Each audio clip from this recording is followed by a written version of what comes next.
Era en una muntanya, a Lothringen.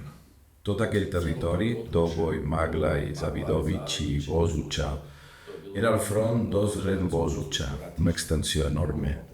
Quan l'any 95 vam ocupar i alliberar Gozuća, allò no era una ciutat pròpiament dita. Els nostres en deien ciutat, però era només una comunitat local una mica més gran, un lloc habitat. Vam tenir aquell avanç cap a Lozren i cap a Doboj. En aquella ocasió vam alliberar tot el territori del municipi de Zavidović i després vam anar a ajudar al municipi de Maglaj. Allí, en aquella muntanya, es van establir les posicions. Les lluites van ser molt intenses aquells mesos. Recordo clarament que jo era amb en Haris, un company, un camarada. I érem tots dos en un refugi subterrani. Allò era un forat. Estàvem avançats en aquella posició, en un petit cim, on només nosaltres dos defensàvem la línia. I en Haris tenia una petita ràdio transistor blava.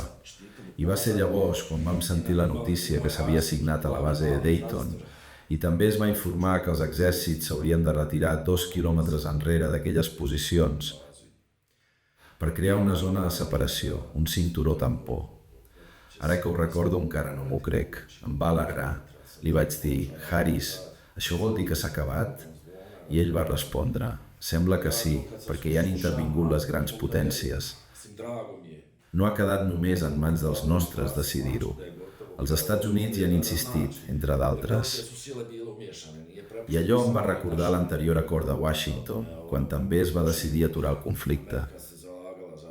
S'havia aturat quan ells ho van decidir i ara tornava a passar el mateix. Tot semblava seriós.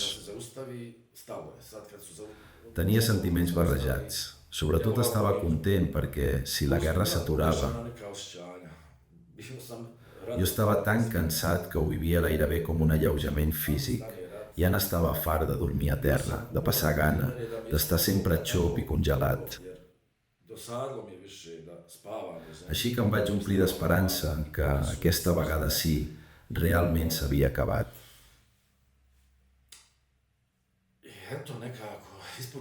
És cert que estàvem en un moment d'impuls per continuar alliberant territori, però jo sabia que davant nostre encara hi havia ossos durs de rosegar. Recordo que, quan parlàvem d'alliberar Doboj, jo ja vaig dir no el podem alliberar si no perdrem 5.000 dels nostres, entre morts i ferits. Així de dures eren aquelles operacions. La intensitat era enorme. Per això em va alegrar tant saber que ja no es perdrien més vides. Això, al final, era la fi de la violència i l'inici d'una nova etapa en què les parts enfrontades haurien de tornar a parlar. I després d'això, la veritat és que no crec que tornés mai més a cap posició. Molt poc després vaig anar a Zenica, vaig presentar una sol·licitud per reprendre els estudis i amb aquell mateix document vaig demanar la desmobilització. Em vaig treure l'uniforme, diria que cap a finals de desembre. Vaig entregar l'equipament. Adéu a les armes.